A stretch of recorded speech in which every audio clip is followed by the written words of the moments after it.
Hello, everyone. I'm Vanessa. Welcome back to the podcast. My guest today is Olivia O'Toole, and she's the Director of Operations for the Jim Black Group in, Millbury, Massachusetts.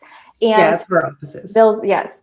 So Olivia and I were connected through the wonderful Margaret Smith, who said, this is a woman you need to talk to. She has her act together. And when Margaret Smith says that, then I pay attention. So what I wanted to talk to Olivia today about is what it looks like when you bring your admin, you give your admin a seat at the table. When you don't just treat your admin as an employee, even a really valued employee, but you really give them a seat at the table and treat them like an admin partner. And I know a lot of agents will say that I really want this person who is invested in my business as I am. I want this, my force multiplier. If you've read Founder of the Force Multiplier, there's another great book called Rocket Fuel, which talks about the visionary and the implementer. So this concept isn't new, but in practice, I find a lot of agents don't really embrace their admin and bring them into this role. And Jim has. And so Olivia and Jim have this really incredible partnership. And I want to kind of go through her history with Jim and show how the business grew and evolved as she became this admin partner in the business and what's next for them, which is super exciting. So Olivia, thank you so much for joining me on the podcast. Well, thanks for having me. So let's just start at the beginning. I always like to get people's origin story. How did you get started in real estate and how did you and Jim connect?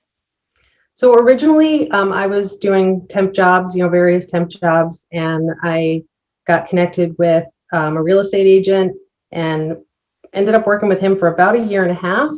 And then the market crashed and he couldn't afford an assistant. And at the time I had a 6-month-old and I decided I was just going to stay at home with him. So 5 years and 2 more kids later, I was all done with staying at home.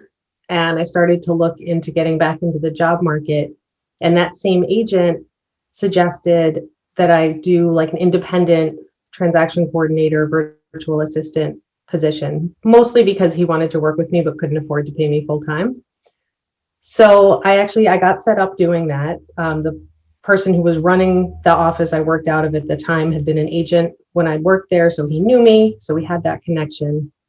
So I set up doing that, which I did for about 2.5 years. And Jim became one of my clients in my second year. And he was my second biggest client. And I liked working with him. He was always been a really good person, treats people really well with respect. So I liked that. So at one point he started looking for a full-time admin. And it's kind of funny. I found out later I was not the first person he interviewed because he didn't think, I would want to give up my business to work with him. So it wasn't like, oh, I'm going to go find someone better. He was like, well, this one's out of my league. Mm-hmm. But then he came and he talked to me, and the timing couldn't have been better because I'd actually just gone out of business with my biggest client at the time because we didn't share the same values. So I decided not to stay in that business. So I said, yeah, I would love to interview. So we went through the interview process, even though we were already working together. And that was really the first great step, is that we went through that process and we got to know each other and we did the disc and, we did the assessments and talked them through and talked about our expectations. So we set the groundwork at the beginning for having an open conversation. So that was in June of 2013. So next month is going to be 8 years since we started working together. Fantastic. And were you his first full-time assistant? Yes. Okay. So when you walked in, so you'd already been helping him on a part-time basis. So you sort of knew the lay of the land, but when you went in to work for him full-time, what systems were or were not in place? Like, what did it look like when you started? Really, the only system that was in place was what I was already using for transactions. And at the time, I was actually using a database that I had made because I didn't like any of the ones that were out there. So we had that. Other than that, we were really winging it. we basically said, all right, so since I'm already doing transactions, we'll start with me doing transactions and then just see what else, like put other things on my plate as we go. And that was really sort of how we started. It was like, hey, like, okay, can you do this? Hey, can you do that? And then as we grew, I was doing transactions, I was doing listings, I was doing the books, I was, doing a little bit of everything. So it was really very organic, the way it grew. And my advice to someone starting out would be to have a little more structure in place. But for us, we were figuring it out as we went along. Which is really typical. I mean, that is really a common story. And you could have just continued on that way. But at some point, you sat him down and you said, we're doing everything wrong. So what brought you to that point? And what did you tell him? How did he respond? Tell us more about that. So that's one of my favorite stories. And I think it's because it was a really big turning point in both our team and in our relationship. And what happened was we're a couple of years in. And so we had, I think 4 agents on the team at the time, and we had another part-time admin. And the goals that we were working toward didn't come from the agents. Jim had picked a very high number of transactions that we were going to do and told the agents, for us to reach this goal, this is your goal. And they were not realistic goals, and they were not goals that meant anything to the agents. So what ended up happening is we were consistently behind, right? So every week when, he'd look at numbers and be like, we're behind, right? And nobody thought we could hit the goals that we had, which is not a great feeling, when you're just like, I'm behind and I'm never going to catch up. And we had an agent leave the team. And the reason she left is that she just didn't want to do the volume that, she was being told she needed to do. And I looked up from that. And prior to that, I'd really been just kind of focusing on the admin side. I figured I'm going to take care of the admin stuff. Jim's taking care of the agents. And I looked up there and I went, wait, I don't know what's going on that side. And it doesn't seem like it's working. So what I did is I actually asked that agent to come back just for a conversation. And I asked a couple of the other agents on the team as well to just sit down with me. And I said, what I really want is feedback, the good, the bad, the ugly, all of it. What are we doing right? What are we doing wrong? And they gave it to me, so we had a really great conversation. I took a ton of notes. And I realized that, what we were doing basically was ignoring what they wanted. Right? There was no focus on them. It was on what's good for the team. Mm-hmm. And I didn't really enjoy where we were going. It was the pressure. There was a lot of pressure without a lot of reward. So I took all these notes and then I reached out to Jim and I said, we need to talk, we need to have this meeting. So we sat down and I ran through and I gave him a lot of the feedback that I had gotten. I went through all of that and then I looked at him and I said, we're doing everything wrong. And I had no idea how he was going to respond to this. I didn't think he'd be angry, but I really had no idea what his response would be. And so when I said it, he paused for a second and he looked at me and went, you're right. And then he started to say something and then he stopped and then he looked at me again and went, so what do we do? And that was the moment when that partnership really began. And he's described it as this moment when some of the weight came off of him. When all of a sudden he was like, I'm not in this by myself. I don't have to make all the decisions. Everything doesn't have to be just on me. And for me, it was a little bit scary because I went, oh, now I stepped in it. Right. Like, what do we do? Like, oh, now I have to solve it. And it was wonderful because at that point we sat and we had a great conversation. And from then on, our goals have been based on what the agents want to do. Our vision is, growing the agents and getting them to where they want to be, helping them figure out their goals, realize their goals, and not just the agents, but everyone on the team, the admin staff as well. And growing our world to grow with them and to support them. And since then, it's completely changed who we are as a team. So what are some of the things that you talked about the goals, and that's really powerful. Like, is there anything else that you changed in terms of who is making decisions, or who is handling what on the team? Did that cause you to step up into a bigger leadership role?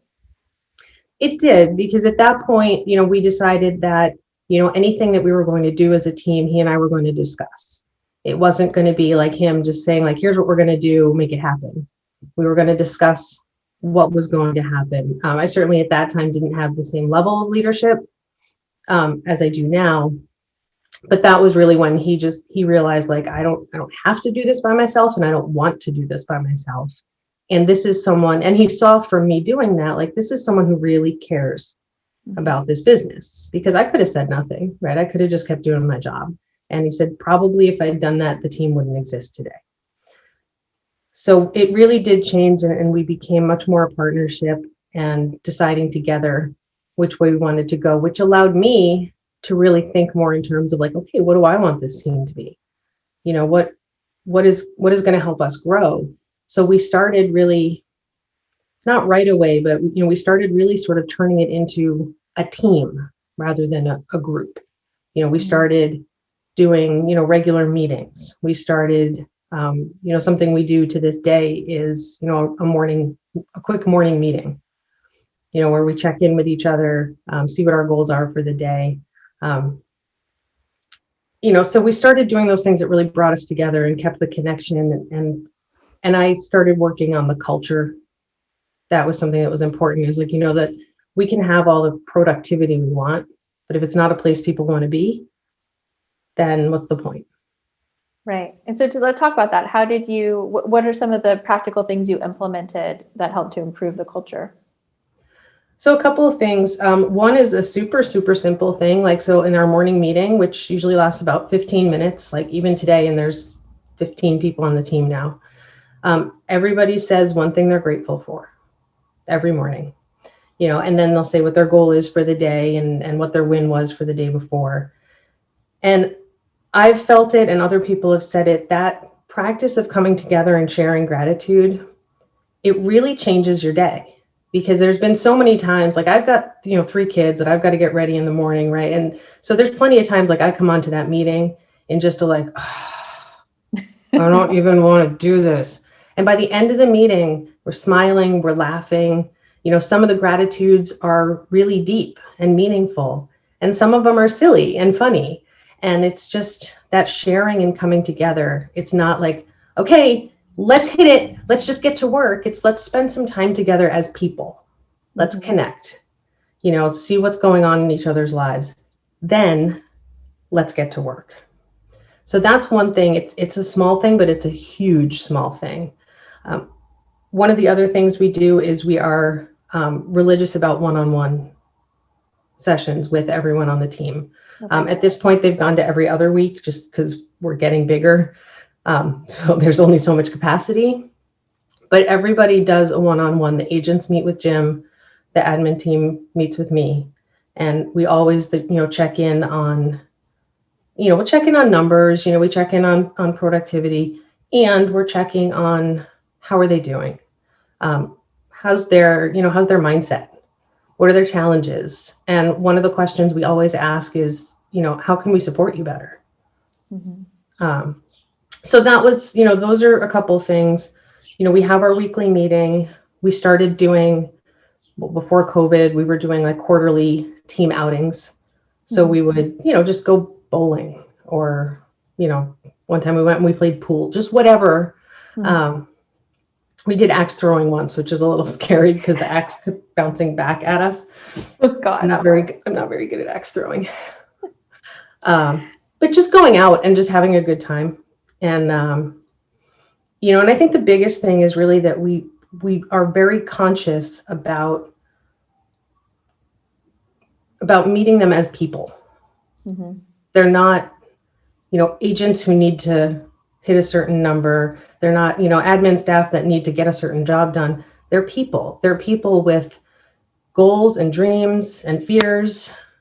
And, and we can help them grow. And that's, by focusing on that, it really brings out, people really support each other, so we have, and then another piece of it that we put in is it starts with the hiring process. Mm-hmm. It really starts with the hiring process, because you can train everything but attitude. So, we have you ever read The Ideal Team Player? No, I haven't. So it's, I always pronounce his name wrong, but it's Patrick, it's not Lancini, but it's close to that. So The Ideal Team Player and the 5 Dysfunctions of a Team. Quick reads, wonderful books. If you have a team, if you're planning to have a team. And what he talks about in The Ideal Team Player is that you're really looking for someone who's humble, hungry, and smart. Mm-hmm. And if you don't have all 3 of those things, they're not a fit for us. And smart doesn't mean like book smart. Smart means like people smart. It's the EQ, not the IQ, Mm-hmm. right? It's being able to interact with people in a way that makes them feel positive. It's, keeping your ego in check. It's wanting it, because we can't want it for them. Right. They have to want it. So if they're not those things in the hiring process, they don't come on the team. And we do a group interview, and we've had ones where people got all the way to the group interview, and somebody on the team after the group interview was like, yeah, I don't think so. And we didn't hire them. So everybody is a part of it, and everybody has a say. So nobody feels like we're just making rules and deciding what they do. Mm-hmm. What strikes me about this transition in your team is how much Jim likely had to grow in this process to go from being an agent who was setting very high goals. He's clearly very driven. He's grown this big, successful team. But he went from this, sort of drive, very focused, into a leader who can embrace all of these changes that I'm sure that you had a big part in. Talk about his growth, and did he get coaching, or like how did that? And like it's a little hard. He isn't here to talk for himself, but as much as you can talk about his growth and transition through this. So his growth has been incredible. It's one of the things that's just been really great to watch. Like he and I have both, really helped each other grow. He has always been in coaching. He actually started coaching shortly before he hired me. And that was one of the things his coach was like, you should hire someone. And so he is in coaching. He has always been. And yes, he really has had to grow a lot. And where, the areas where he's grown is, a lot of it is, especially when you're a successful agent, people start telling you how great you are. Right. People start, they start putting you like on this pedestal. They're like, oh, it's Jim. Right. And you have to be careful not to listen to it, but it's hard not to. Right. And, lucky for him, like he always had me to bring him back down to earth. But he really did have to get away from that ego of, I'm the great agent. I want to make great agents who are better than me. And get away from the like, well, I know what's right, and move into a like, let me hear what everybody else thinks, because maybe there's ideas I don't have, maybe I'm wrong. Right. That was a big growth. And, he's really leaned into it, especially this last year or so has just been like exponential growth. Mm-hmm. It's really been great, but he really has from the start, he was, he did the interview process, so he did create a space right at the beginning for us to have that open conversation, mm-hmm. which is what allowed the growth to happen. But I also did a lot of pushing, and, a lot of, you have to figure out how to talk to a person so they can hear you, mm-hmm. And so I found for a while my process was I would get mad at him and I would go complain to my best friend, and then I would come back and I would like find the right words, and then we would have a really good conversation. And then over time I just learned to skip that middle step. Right. Get right to it. But he's, so one of the areas, he grew, and I think started at that conversation that we were just talking about was, really being able to take in what other people are saying and say, well, maybe I'm wrong. Maybe I'm on the wrong track. Maybe I'm looking in the wrong direction. And moving from a space of how big can we grow this team? How much success can we get, to how big can we grow the people on the team? How can we make their worlds big? And at this point, if you ask him, he doesn't even care how big we make the team anymore. For years, it was like, we're gonna grow the team every year. We're gonna, add. Not that long ago, he's like, we're gonna add 12 new agents this year, and I was like, oh, I don't think we're gonna do that. And now, if you ask him to say, well, we'll grow organically, and if we don't grow, that's okay too. What we have is amazing. And that is a huge shift. And just, it's not about how big can you make yourself, it's about what can you do for other people. And that is so powerful, because, I always like to say your sales skills got you here, but you have a whole new skill set that's going to take you where you say you want to go. And it's not natural. I think some people think that they'll just sort of default into it. And that's not true for a lot of people. This is an area where, this is why couples go to counseling, to learn how to communicate, even if they have a pretty decent marriage, right? There are skills we can learn to be better at humans and better, and better employers and leaders. So I love that you were able to talk about how he evolved and grew through this process. But let's talk about you as well, because you said you came into this with very little leadership experience. Did he involve you in coaching and training? What kind of support did you get on your professional journey? So I not only came in with, I would say, no leadership experience, and in the interview process, I specifically said to him, I'm not interested in being a leader. I'm not interested in leadership. I don't want any part of it. So, he honestly thought okay, I'll hire her for now. And I'll probably have to get someone else down the road. And then I, fell in love with the team, and I was like, this is mine. I'm going to learn what I need to keep it. So the funny part about coaching is I realized at one point that I really could use a coach, because we were at a point we were growing, and I was sort of I don't know how to do this, right? All of a sudden I had to be a leader. I had staff under me. I was like, I don't know how to do this anymore. And I asked him if I could get a coach. And to be fair, it is a huge investment. It was $1,000 a month. So we're talking, $12,000 a year investment. And so he, was like, I don't know. I don't know if the value's there. I can coach you. I'm like, you can't coach me, because A, you don't know how to do it either. And B, sometimes I'm going to need to talk to my coach about you. So that's not going to work. And I kept at it for 6 months. Literally every week, I would say something about wanting a coach or needing a coach. And I kept sort of making the point. And when I went to my first family reunion, so he brought me to family reunion one year, and that was when I first met other people in the admin world. And I had a great conversation with one where she told me I worked with, she had worked with another Rainmaker who just didn't want to invest in her. And she had realized she needed to be where someone could invest in her. And that was when I sort of realized, the first time I thought about I want to be where I am. I don't need to be where I am, which was a really incredible growth moment for me, because it didn't make me look up and say that's it, I'm going to quit. It just made me realize no, I am worth it. And I literally dragged Jim over to the coaching booth. And he signed me up for coaching.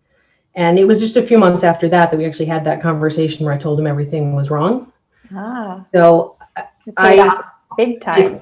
Right. I don't know that would have happened if I hadn't gotten into coaching and had someone I could bounce this stuff off of, who could tell me yeah, I know you're not crazy. Think that's not a good direction. So I did have to push through. And I think one of the things, part of it was fear just around money. right? Because like I said, it's a big investment, like, taking me to conferences, paying for coaching, paying for classes, it's money, right? And who isn't worried about money when you're running a business? And so there was that part of it. And then I think just changing his mindset, because at that point, I think he really did have more of that mindset that you see a lot of, which is, like, okay, I'm like the Rainmaker, right? And she's, my admin. So I can kind of tell her what she needs, and not in a negative way, right? There was no negativity about it. It honestly, even though he'd been in coaching all along, it took him a while to think, yes, there could be a value in me having a coach. Mm-hmm. Now I've been in coaching ever since. I've always had a coach, and that's been huge. And he's, brought me to, a lot of conferences. We're actually going to a mastermind next month. And, if there's a class I really want to take, so now at this point, we will invest in training and coaching. Our top agent has a coach that we pay for. Mm-hmm. Our admin team is all in Margaret's coaching group. Mm-hmm. So, we've really gotten to a point where, we totally believe in coaching and training and helping people grow, because there's only so much we can do, but we can connect them with this whole world. Yes. And it pays for itself so many times over, right? With retention, with bringing new ideas, with motivation, with focus, in so many ways, that is the best benefit you can provide that pays back to the team, like time and time again. Absolutely. So let's oh, no, go ahead. With our lead agent, right? He's our top agent. If he wanted to go on his own, he would be successful. But he doesn't want to, because of what we provide for him. And I've had, the people on our admin team tell me they've never worked in an environment where their growth was a focus. Mm-hmm. What they wanted was a focus, and I'll say to them, where do you want this job to go? What do you want it to look like? Let's build it together, and when they have that, they're not going to want to leave unless I cannot make this world big enough for them. And my goal is to always be able to make the world big enough for them. Yeah. Oh, I love that. It makes my heart sing. So let's talk about what your team looks like today. How many admin, how many agents? So we've got 5 admin now. So there's myself, we have a listing manager, and then we have a transaction coordinator, and we have 2 virtual assistants. One is the assistant transaction coordinator, and then one, she just started, so she's training, and she's going to be taking some of the, the entry stuff off for transactions and listings. And part of the reason we did that was because my listing manager and transaction coordinator both want to expand into other things, and so I want to take the things off their plate that are not the best use of their time anymore, mm-hmm. so that they can grow. Fantastic.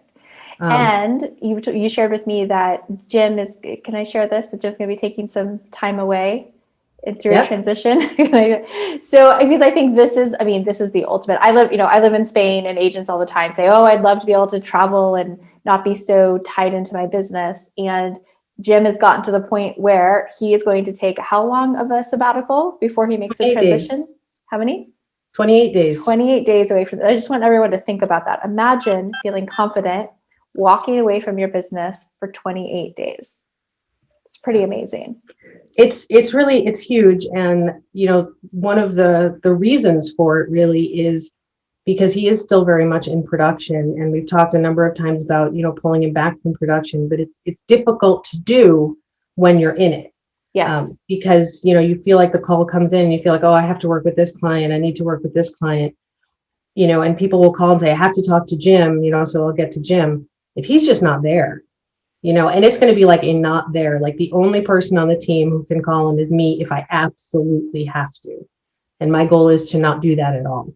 Right. So, I've worked with him for so long. I know how his brain works. I can reach every resource he can. Yes. So I have every confidence that it's going to be a great experience. Well, and here's the crazy thing about this. I know every single time I go on vacation, I come back to business that like more business than I likely would have had in a typical week. Like there's some sort of magic thing that happens when you take time away. The universe says, okay, we're going to support that.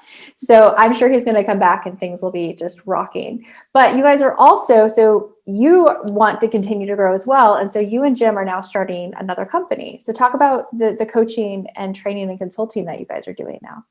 So I'm so excited about this. So it's called Synergy Team Coaching and Consulting. And the reason for the name is just because I think the real power is in that synergistic relationship. You know, when you can really get that going, everybody gets stronger.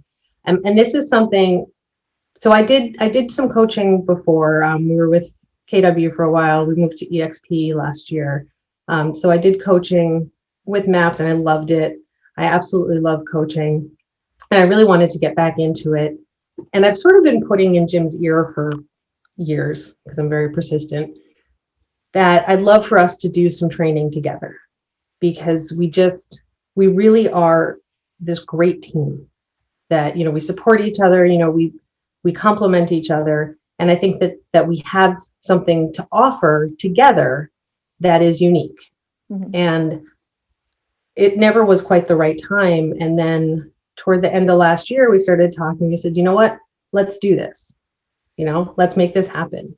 So we're starting this company with a few different, you know, options. You know, we're going to do coaching, and that could be one-on-one coaching. So someone could coach just with me or just with Jim.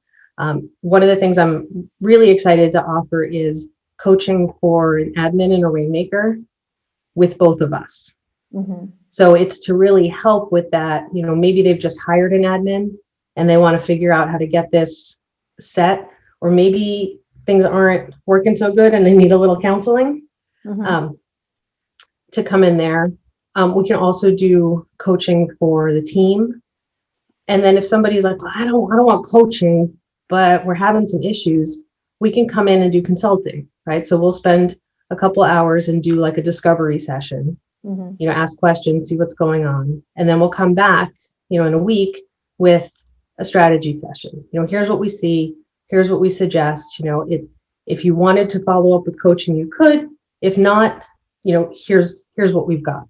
Mm-hmm. So there's just different options for just whatever you need, because we really want to bring what we've learned together over the years to other people, because what we've seen is that there's a lot of teams that do well with numbers and don't have that kind of culture. It's not a place where, you know, people really love it, or they have a lot of turnover, you know, and most admins don't last a whole lot of time in the business. You know, they come in and they burn out, and it's because you don't create that place where they can really talk to each other and where they're really respected. I mean, the amount of talent that exists in the admin community, you know, talent and energy and amazing ideas is phenomenal. You know, like in Margaret's group, you know, just there's so much potential in that group. And the problem is that it's in people who are by nature going to hold back. And they're going to wait for somebody to ask to see it. And agents in general are of a personality where they're not going to do that. You know, they're not going to ask. They're just going to be like, well, why aren't they doing this? Why aren't they taking things off my plate? And then the admins are like, I don't want to take things off their plate because I don't know if they want me to. Yeah, and, exactly. You know, they're both like this, and someone needs to bring them a little bit closer together. Right. You know, and Jim and I had that push-pull for a while. You know, I'd take something off his plate, but maybe I didn't do it quite fast enough for him. Maybe I didn't do it exactly the way he wanted, and he would take it back. And so I would say, well, he doesn't want me to do it. And then he was over there being frustrated because he's like, oh, I had to take it back. You know, and I'm over there frustrated because he keeps taking things back. And that's where like that counseling comes in. It's learning to have those conversations and for the agent to learn to like let go and let other people do it and realize that they're not going to do it the way you did it. They might do it better. Yes. You know, and if it doesn't really matter if it's slightly, as long as it's correct. Does it matter if it's not the same exact font size that you used to do it? I mean, sometimes you just have to let go of some things and focus on the things that really matter and, move on. Right. Yeah. It's trusting people. Yeah. And when you trust people and you give them space and you make it safe to make mistakes, then you get not only people's creativity, but you get more loyalty, right? Like if you're in a space where you can go, you know what, I made a mistake. Here's what I don't want problems, right? I don't want people to bring me problems. Yes. I want solutions, unless you just really can't think of one. But either way, I want everybody on the team to be able to just put their hand up right away and say, I messed up. Yes. And then we can fix it. You can always fix it. Yes. You own up. And what I've found is generally, if you own up to a mistake, people are incredibly forgiving. Yeah. They really are. It's when you start to hide it and you try to pretend it didn't happen, and then they find out that it happened, and now they look bad and everybody looks bad.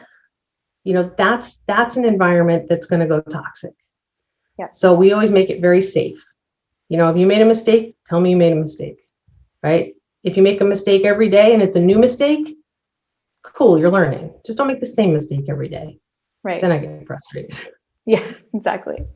We have the same policy in our company, and we actually even have a channel we call Fail Forward. It's where oh my gosh, this thing happened, or oh my gosh, look at that. So we just own it. We kind of laugh. We don't try to make mistakes, but at the same time, we celebrate moving forward, right? Oh, we did that. Let's create a new system so it doesn't happen again, and let's keep going. And that's it. No one's going to get yelled at. No one's going to get anything thrown at them. It's going to be okay. Well, Olivia, I so enjoyed having this conversation and getting to hear your story and your growth story with Jem. Thank you so much. And everyone, I will include links for how to get in touch with Olivia and the books that we mentioned. I'll include all of those in the show notes so that you can take a look at those as well. Thank you so much. Thank you. It was really fun.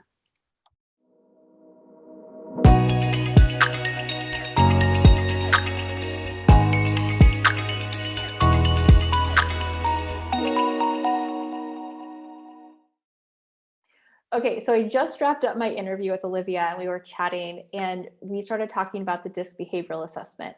If you're not familiar with the DISC, I'll include a link below for more information. But classically, when you're looking for an assistant, you look for somebody who is a high S and C. This means that they're stable, they like to follow systems, and if they're high C, they have great attention to detail. That's what they say. I'm a high C, don't have great attention to detail, so don't believe everything you read. However, Olivia pointed out that she has always been a low C. So when she did her first interview with Jem 8 years ago, and they did the DISC, she was a low C.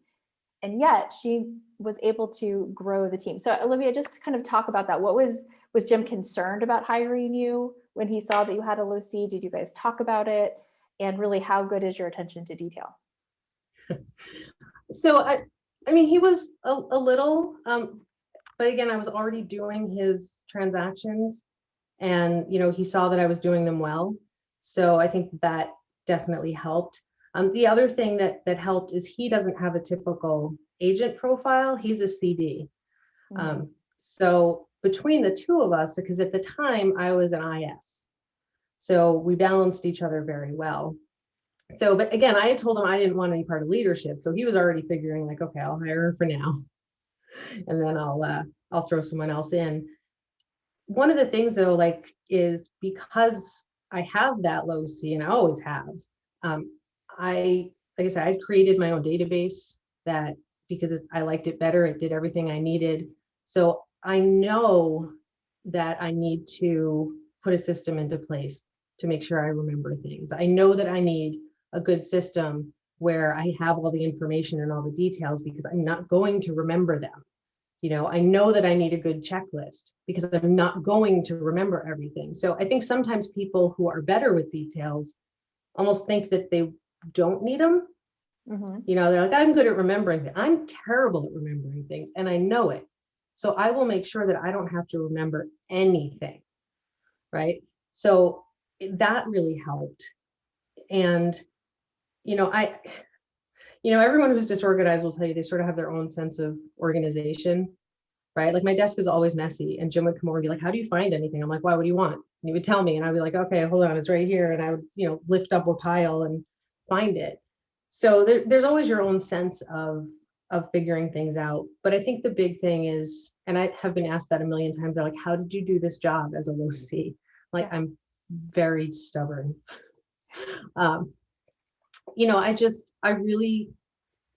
It was important to me. And so the things that are important to me, I find that way to make it work. So again, like I made sure that, I had good checklists, and I had, a good system in place. And I was always looking for like, what is the best system we can use? Where can we automate? Where can we, make sure it's all spelled out? Because if I have to remember it, it's probably not going to happen, Right. Well, and I'm thinking of another director of operations, and I'll put her name on here, but she's a DI and has always been a DI. And I asked her the same question, and her answer was the same. I have really good systems and I follow them. And that's it. So I think the great moral of the story is the DISC is a really helpful tool in understanding how someone is likely to behave, but it is not a crystal ball. And people can adapt their weaknesses and modify their strengths to fit the situation and their need.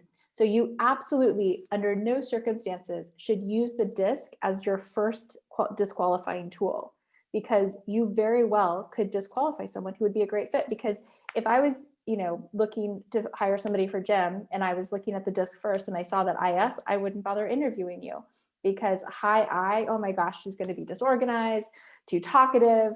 You can make all these assumptions about somebody that may not be true. And so the DISC is a really powerful tool to use later in your interview process, once you've already formed an opinion and had some level of communication with somebody, so that you can use it objectively and and use it as another way to get to know somebody. But you're such a great example of why you absolutely should not use the DISC too early in your process. So thank you for pointing that out.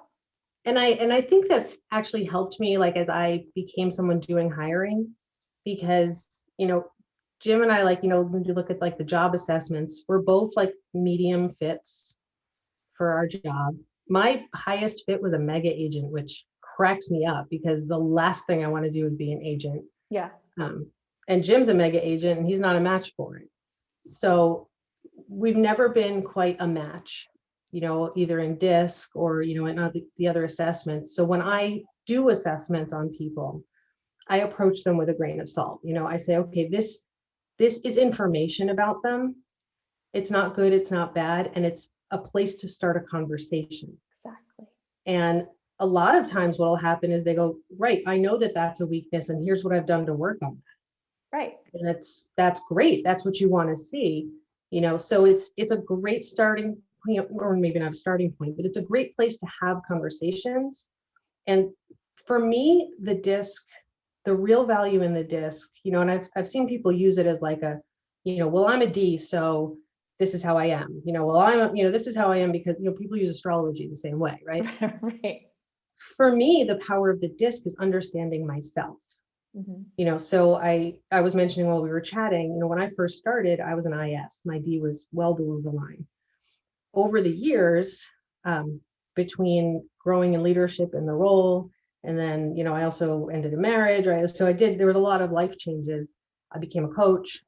At this point, my D is my highest, and the S is below the line. And when I did that DISC assessment and I saw that, I had this moment of like, oh, that's why I'm getting so irritated with people. Right? It wasn't, and it didn't tell me like, well, now people have to act differently around me because I'm a DI instead of an IS. It told me I need to slow myself down. I'm no longer as interested in making sure that everybody around me is content and comfortable as when I was a higher S, and I'm moving faster and I have less patience. And I need to know that about myself and slow it down, and speak to people and communicate with people the way they need to be based on their DISC. So that for me is the power of the DISC, is it allows us to understand ourselves and each other and have more productive conversations, as opposed to just going like, well, I'm going to bulldoze you because I'm a D and that's just what I do. So deal with it. Right. That isn't useful at all. No. And while everyone would love a magic answer to who should I hire and how are they going to behave, again, you're a great example of how you can start out with one profile that fits the role you're in then, but as you grow and evolve in your position and in your life, your disc can change. And so again, if I had looked at your IS and said, oh, well, this person, they're hoping that they'll grow into a leadership role in the future. This person doesn't look like they have a lot of leadership capacity because they don't have a D, then you would have been off the table. And what a loss for Jim and all the people that you've created opportunities for. So again, step back. There is no magic. There's no crystal ball. There's no magic answer. The DISC is a tool to help you start a conversation, and none of these assessments can predict the future. So with that, we will officially say goodbye for real this time. Thank you so much. Thank Talk you. to you soon.